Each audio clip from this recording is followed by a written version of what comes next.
बहुत बहुत नमस्कार दोस्तों, साथियों। मैं आपके सामने आज फेसबुक लाइव पर पिछले दिनों हमने लंग्स को कैसे प्रोटेक्ट करते हैं उस संबंध में पार्ट फर्स्ट दिया था। आज हम पार्ट 2 लेकर आए हैं। इसमें मैं आपको बताना चाहता हूँ कि कोरोना इन्फेक्शन के दौरान जो सबसे ज़्यादा शरीर का प्रभावित अंग है वो लंग्स और हार्ट है।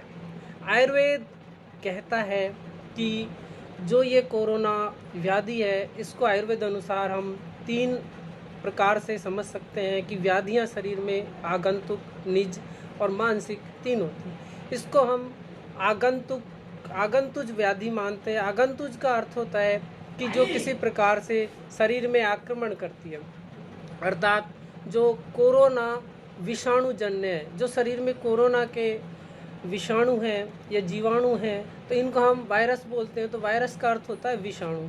तो विषाणु जो शरीर में जाकर प्रवेश करते हैं और शरीर को प्रभावित करते हैं और शरीर में इन्फेक्शन करते हैं, तो वहाँ यह प्राणवय स्रोतस और रसवय स्रोतस को सबसे अधिक प्रभावित करता है। और प्राणवय स्रोतस में जो हृदय और फुफ्फुस संस्थान है वो हमारे सबसे अधिक प्रभावित होते हैं। तो हम सर्वप्रथम अपने जो लंग्स हैं यानी फेफड़े हैं उनको कैसे सुरक्षित रख सकते हैं, स्वस्थ रख सकते हैं, मजबूत रख सकते हैं। अर्थात हमारे शरीर में कोरोना का इन्फेक्शन हो गया, मैं समझता हूँ या मानता हूँ कि आज ये कोरोना महामारी पूरे भारतवर्ष में एक विकराल रूप में दिखाई या समझी या मानी जा रही है। अर्थात मैं ये कह सकता हूँ या हमारे विद्वान चिकित्सक या सारे ये कह सकते हैं कि यह एक दूसरे में किसी न किसी रूप से संक्रमित करती हुई प्रत्येक परिवार में या प्रत्येक घर में पहुँच चुकी है। अर्थात कोई ना कोई व्यक्ति इस बीमारी से ग्रसित हो चुका है और यह सब में अपना प्रभाव छोड़ने लगी है, यानी सबको संक्रमित करने लगी है। इसी कड़ी में हम देख रहे हैं कि जो हमारे लंग्स है वो सबसे अधिक प्रभावित हो रहे हैं। इसमें लंग्स का जो प्रभाव है वो ऐसे देखा जा सकता है कि आप देखते हो कि जो प्राणवय स्रोतस में जो शरीर की प्राणवय है यानी वायु है वो विकृत होती है, तो उसमें वायु सभी प्रकार से अपान, समान, व्यान, उदान और प्राणवायु सभी दूषित होती हैं। दूषित होने से शरीर में रोगों की वृद्धि होती है और लंग्स को सबसे अधिक प्रभावित करती है। जब हम प्राणवय स्रोतस दुष्टि की बात करते हैं तो उसको ऐसे समझ सकते हैं कि शरीर में श्वास गति प्रभावित होती है, श्वास अवरोध होने लगता है, श्वास कृच्छता होने लगती है, सशब्द श्वास गति होने लगती है। अर्थात व्यक्ति का जो श्वास लेने की प्रक्रिया है वो प्रभावित होती है, जिसको हम एक सिंपल सी भाषा में आज जान सकते हैं कि ऑक्सीजन या सैचुरेशन लेवल के माध्यम से देख सकते हैं। अर्थात शरीर का सैचुरेशन लेवल 98, 97 या ये कहूँ कि 97 से नीचे है, यानी 97 से ऊपर है, 98, 99, 100 है तो आप स्वस्थ हैं। यही अगर ये घटकर 94, 95, 93 जाता है तो आपके लंग्स को यह प्रभावित कर रहा है, यानी आपको कोविड का इन्फेक्शन हो गया और यह कोविड न्यूमोनिया की श्रेणी में पहुंचता है।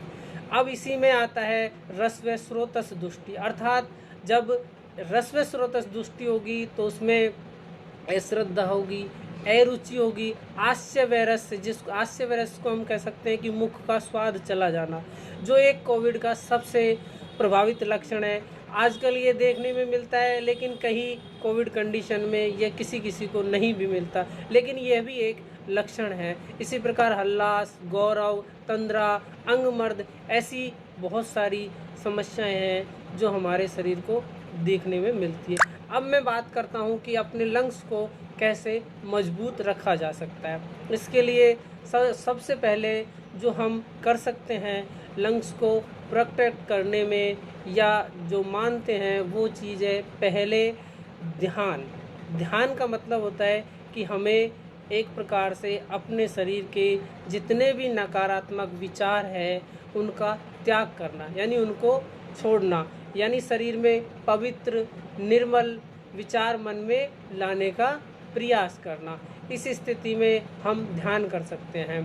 ध्यान में एक स्थान पर आप अधिक देर तक बैठ सकते हैं। बैठने के बाद अपने गर्दन, मेरुदंड और कमर को एक सीधी स्थिति में रखें और श्वास प्रश्वास की गति को नियंत्रित करते हुए यह प्रयास किया जा सकता है। इसी कड़ी में दूसरी चीज़ आती है कि हम श्वास को किस प्रकार देखते हैं या किस प्रकार कर सकते हैं। अर्थात श्वास को रोकने के लिए जो प्राणायाम, जो विधि बताई गई है उसमें सबसे पहली डीप ब्रीदिंग, जिसको बोलते हैं डीप ब्रीदिंग, यानी डीप प्राणायाम बोल सकते हैं। डीप ब्रीदिंग में हम क्या करते हैं कि लंबी गहरी सांस को खींचते हैं। जैसे अपन ने लंबी गहरी सांस खींची,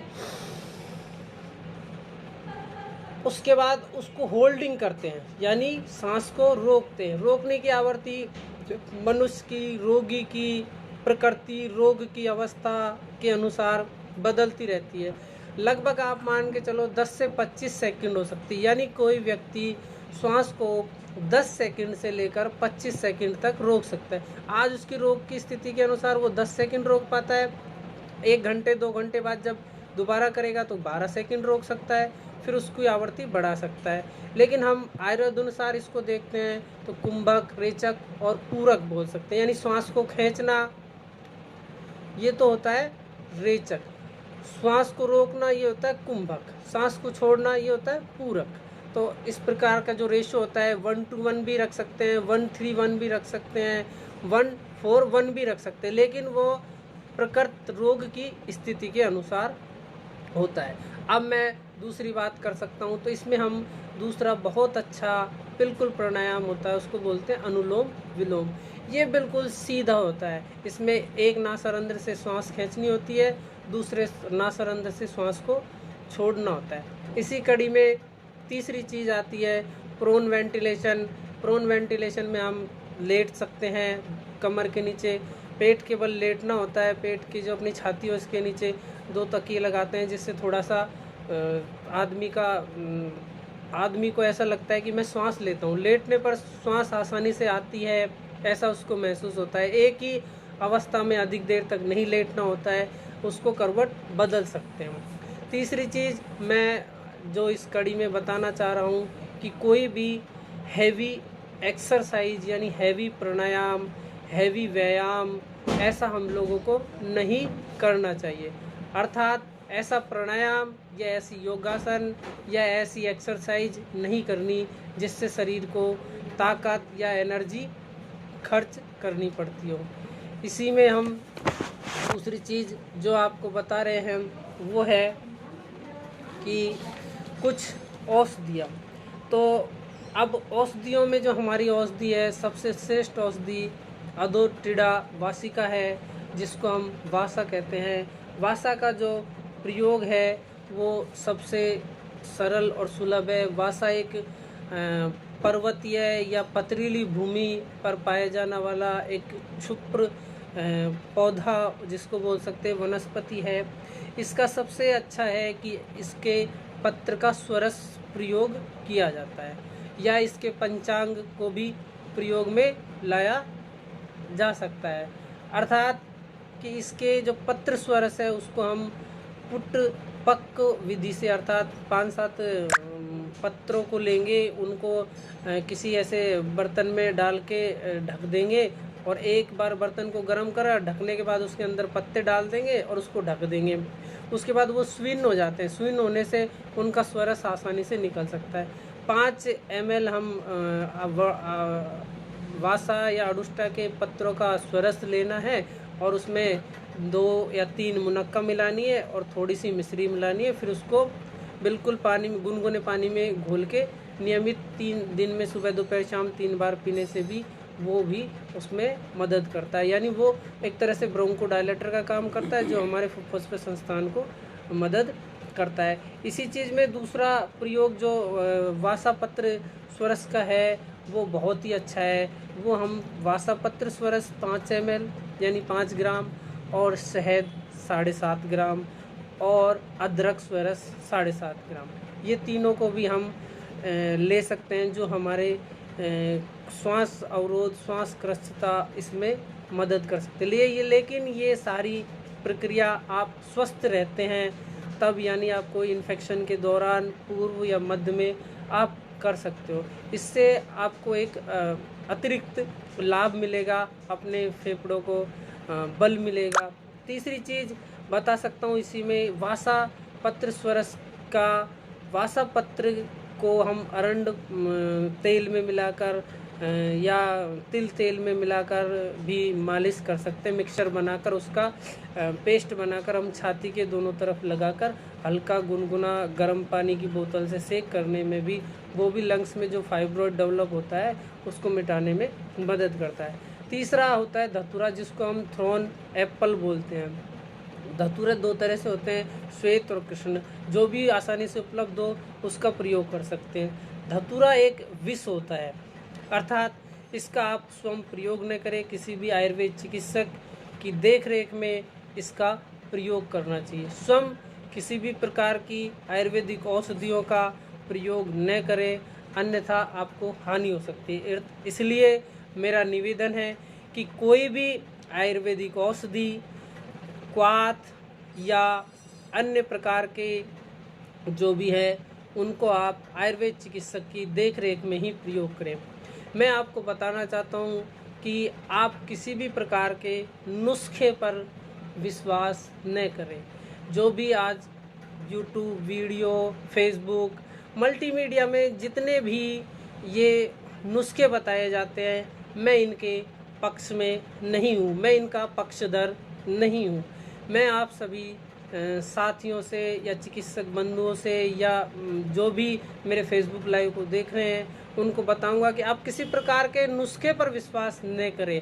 जब भी आपको किसी प्रकार की चिकित्सा की जरूरत है तो आप योग्य आयुर्वेद चिकित्सक या अपने आसपास जो चिकित्सक योग्य है, आप उससे संपर्क कर औषधियों का प्रयोग करें। स्वयं किसी भी प्रकार की औषधियों को करने से उनको हानि हो सकती है, अर्थात योग चिकित्सक के माध्यम से ही आप इनका प्रयोग करें।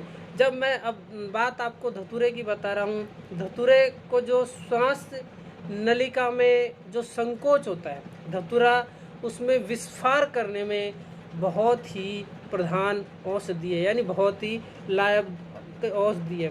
इसको भी वासापत्र स्वरस और धतूरे पत्र स्वरस को भी तिल तेल में या अरंड तेल में मिक्स करके उसका पेस्ट बनाकर छाती पे लगाया जा सकता है, और जो आपको लाभ देता है। अब मैं आपको बताना चाहता हूँ कि पोस्ट कोरोना कंडीशन में क्या होता है कि कोरोना पेशेंट जब नेगेटिव होने के बाद हॉस्पिटल से डिस्चार्ज तो उसको मिल जाता है, लेकिन उसके लंग्स में फाइब्रोस के कारण जो भी उसका HRCT वाला स्कोर रोगियों में मिलता है, वह उसमें बहुत सामान्य उपद्रव उत्पन्न करता है। तो उन उपद्रवों से बचने के लिए जिन रोगियों में श्वासक्रच्छता है, उसमें सबसे सुलभ और सबसे अच्छा प्रयोग जो आजकल हमारे भारत सरकार आयुष मंत्रालय की गाइडलाइन या आयुष विभाग की गाइडलाइन के अनुसार है कि आपको गरारे करने हैं। गरारे को आयुर्वेद भाषा में कवल धारण कहते हैं। कवल धारण का अर्थ है कि आपको हर घंटे से या हर 2 घंटे से गुनगुने पानी में हल्दी नमक डालकर उसके गरारे करने होते हैं, जिससे आपके मतलब मुंह में या गले में जो भी खरांश है, रुक्षता है या जो कठोरता है, कठोरपन आ गया, या छाले हैं, मुखफाक जैसी कंडीशन है, उसमें यह मदद करता है। एक बहुत ही अच्छी औषधि है जो पोस्ट कोविड कंडीशन में रोगी को बहुत अच्छा बल प्रदान करती है, उसका नाम है अश्वगंधा। अश्वगंधा को आप कई प्रकार से प्रयोग ले सकते हो। अश्वगंधादि घृत बाजार में मिलता है, अश्वगंधादि अवले बाजार में मिलता है, अश्वगंधा चूर्ण मिलता है, अश्वगंधा के कैप्सूल मिलते हैं, तो आप अश्वगंधा का भी सेवन कर सकते हो। अश्वगंधा चूर्ण को जो सर्वश्रेष्ठ विधि होती है वो क्षीर पाक विधि से ही सेवन करना सबसे बहुत अच्छी बात है। तो क्षीर पाक करने के लिए किसी भी औषध का आप क्षीर पाक तैयार करते हो तो उसमें जितना दूध होता है उतनी मात्रा में पानी। वैसे मैं आयुर्वेद भाषा में बताऊं तो 1 भाग औषधि और 16 भाग, यानी 8 भाग जल और 8 भाग पानी, 8 गुना जल और 8 गुना पानी लेकर उसको गर्म करते हैं। गर्म करने के बाद जब पानी जल जाता है, दूध शेष रहता है, तब छानकर उसका सेवन किया जाता है। तो यह क्षीर पाक विधि होती है, यही सर्वश्रेष्ठ विधि होती है। अब सबसे जो बहुत ही महत्वपूर्ण बात मैं आपको बताने जा रहा हूँ वो है कि जो कि नुस्खों में लोग ये बताते हैं कि इससे ऑक्सीजन लेवल बढ़ जाएगा, इससे आपका ऑक्सीजन बढ़ जाएगा। तो मैं आपको बताता हूँ कि ऑक्सीजन की पूर्ति ऑक्सीजन ही कर सकती है। किसी प्रकार के नुस्खे या अंधविश्वास में आप नहीं जाएंगे।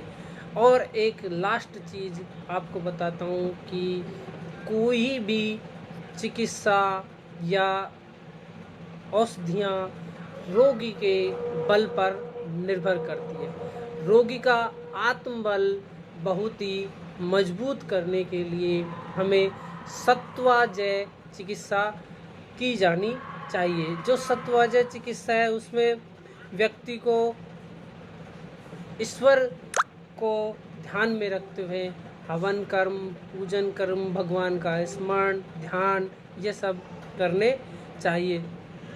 जैसे किसी भी रोग को आप कमज़ोर न समझे।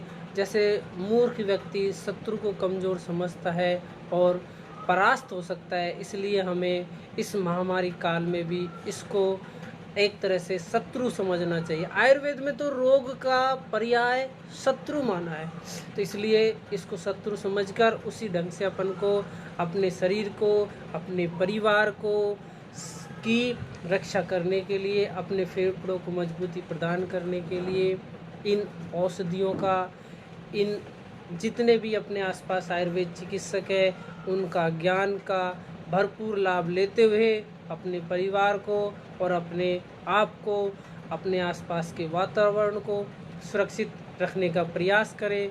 मैं सभी से कामना करता हूँ, ईश्वर से प्रार्थना करता हूँ कि आप सब स्वस्थ, दीर्घायु, स्वस्थ जीवन जिए। इसलिए अपने आप को सुरक्षित रखने के लिए जो भी गाइडलाइन भारत सरकार, आयुष मंत्रालय या ICMR द्वारा या राज्य सरकार द्वारा जारी की जाती है उनका पालन करें और अपने आप को सुरक्षित रखें। इसी के साथ साथियों बहुत बहुत धन्यवाद। आपने इसको सुना उसके लिए आप सबको थैंक यू।